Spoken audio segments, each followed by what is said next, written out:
আসসালামু আলাইকুম। চলেন আমরা দেখে নেই যে সপ্তম গণবিজ্ঞপ্তিতে যেই সকল পরিবর্তনগুলো আছে, আগে ষষ্ঠ থেকে সপ্তমের ভিতরে বেশ কিছু পরিবর্তন আসছে। অনেক পরিবর্তনই আসছে। তার ভিতরে যেগুলো সবথেকে গুরুত্বপূর্ণ সেই কথাগুলো আমি একটু বলবো আপনাদের। আমরা তো জানি যে 10 তারিখ থেকে 17 তারিখের ভিতরে আমাদেরকে আবেদন করতে হবে।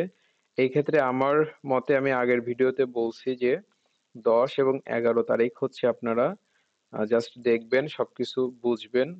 এরপরে হচ্ছে আপনার 13 এবং 14 তারিখ, 13 তারিখ এবং 14 তারিখ সর্বোচ্চ 13 14 তারিখ, এই 13 14 তারিখের ভিতরে আপনারা অ্যাপ্লিকেশন গুলো শেষ করে ফেলবেন। কারণ আমি আগের ভিডিওতে দেখাইছি যে আপনার হচ্ছে সঠিক সময়ে আবেদন সাবমিট না করার কারণে অনেকেই হচ্ছে ষষ্ঠ গণবিজ্ঞপ্তিতে কোনো প্রতিষ্ঠান পায় নাই, ইভেন অ্যাপ্লিকেশন পর্যন্ত করতে পারে নাই। হয়তো তারা চিন্তা করছিল যে আমি একদিন পরে করব। এই চিন্তার কারণেই তারা হচ্ছে যে বিভিন্ন জটিলতার কারণে, সার্ভার জটিলতা বলেন অথবা হয়তো মনে নেই, অনেক কারণে তারা অ্যাপ্লিকেশনই করতে পারে নাই। এই জন্য চেষ্টা করবেন যে আপনার 13 থেকে 14 তারিখের ভিতরে অবশ্যই হচ্ছে অ্যাপ্লিকেশন গুলো সাবমিট করে দেওয়ার জন্য। এবার কিন্তু কিছু পরিবর্তন আসছে। কি পরিবর্তন? আগের বার কিন্তু দেখেন এই যে 72 ঘন্টা সময় ছিল। 72 ঘন্টা সময় ছিল, কিন্তু এইবার কিন্তু 24 ঘন্টা সময়। তার মানে হচ্ছে এবার সময়টা কমায় দিছে। সো অ্যাপ্লিকেশন সাবমিট করার সাথে সাথে, কাল বিলম্ব না করে যখনই করবেন সাথে সাথে আপনারা 10 ঘন্টা বা 12 ঘন্টা ওয়েট করার দরকার নাই। 24 ঘন্টা ওয়েট করার দরকার নাই। একেবারে সাথে সাথে অ্যাপ্লিকেশন করার সাথে সাথে আপনার অ্যাপ্লিকেশন ফিটা জমা দিয়ে দিবেন, তাহলে আপনারা আলহামদুলিল্লাহ সেফ জোনে চলে যাবেন। কেন? এবার কিন্তু একটা বড় পরিবর্তন আসছে। সেই পরিবর্তনটা কি আপনাদেরকে একটু আমি দেখাই।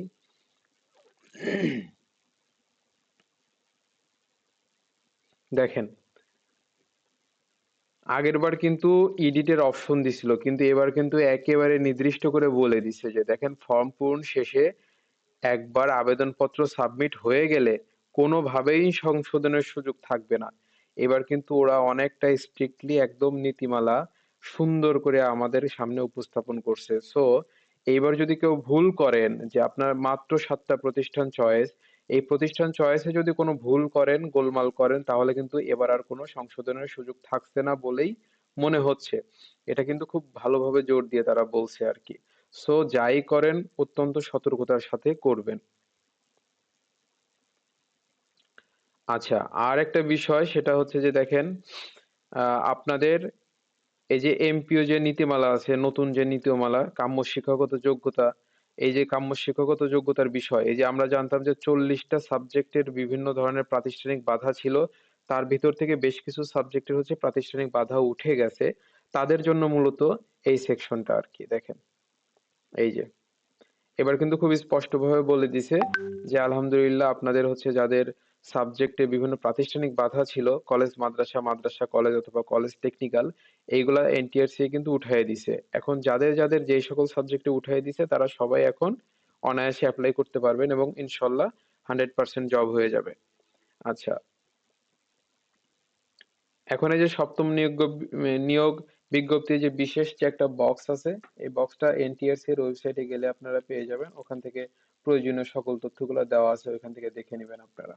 দেখেন, এই যে ওয়েবসাইটে চলে গেলেন, এখানে এসে যে এই জায়গাটাতে সব ডিটেলস দেওয়া আছে এ টু জেড। এখানে ধীরে ধীরে লিঙ্ক গুলো আপনার অ্যাড করে দিবে এরকম করে।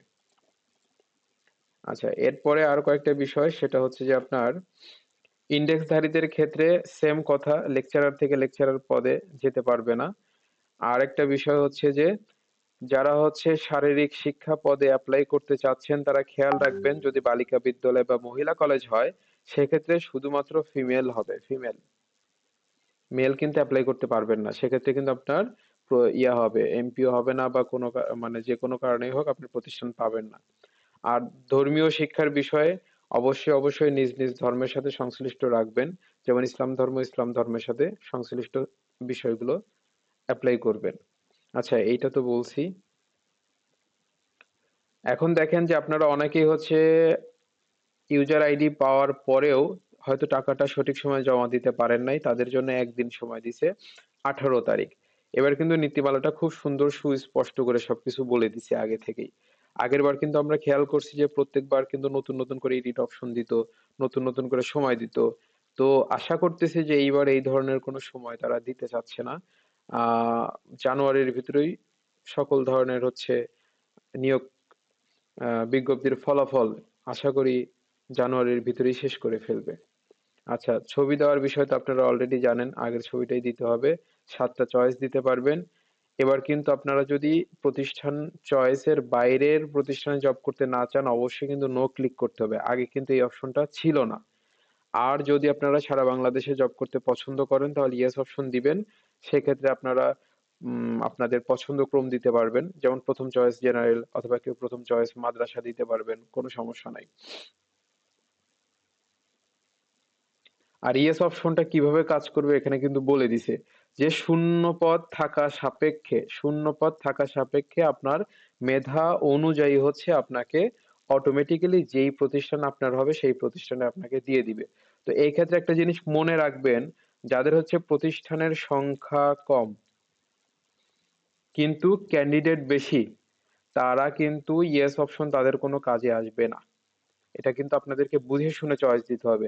এই জন্য যাদের প্রতিষ্ঠান আছে 100, ক্যান্ডিডেট আছে 150, তারা খুব সতর্ক থাকবেন চয়েস দেওয়ার ক্ষেত্রে, খুব বুঝে শুনে চয়েস দিবেন। কারণ আপনি যত ট্রিক্সই ফলো করেন না কেন, আপনার কিন্তু 50 জনের জব হবে না। এটা মাথায় রাখবেন। এই ক্ষেত্রে অনেক সময় দেখা যাবে যে আপনার চয়েসের কারণে কম মার্কধারী জব হয়ে গেছে, এবং বেশি মার্কধারী অনেক সময় জব হবে না, এরকম হতে পারে। তো এই জন্য আপনারা চয়েস দেওয়ার ক্ষেত্রে সর্বোচ্চ সতর্ক থেকে চয়েস দেওয়ার চেষ্টা করবেন। আচ্ছা, এইবার হচ্ছে একটা ঝামেলা, মানে আগের বারও ছিল যে ঝামেলাটা লাঘব করার চেষ্টা করছে, এবারও ওই সেম নীতিমালাটাই আছে যে কোনো প্রতিষ্ঠান প্রধান যদি মনে করেন কোনো প্রতিষ্ঠানে নিয়োগের ক্ষেত্রে ঝামেলা করে, বা আপনারা যদি হচ্ছে নিয়োগ প্রাপ্ত না হন, তাহলে সেই ক্ষেত্রে প্রতিষ্ঠান প্রধানের এমপিও স্থগিত হবে, এবং হচ্ছে ম্যানেজিং কমিটি গভর্নিং বডি বাতিল করানোর জন্য প্রয়োজনীয় ব্যবস্থা গ্রহণ করবে আর কি এনটিএসসি। আসসালামু আলাইকুম।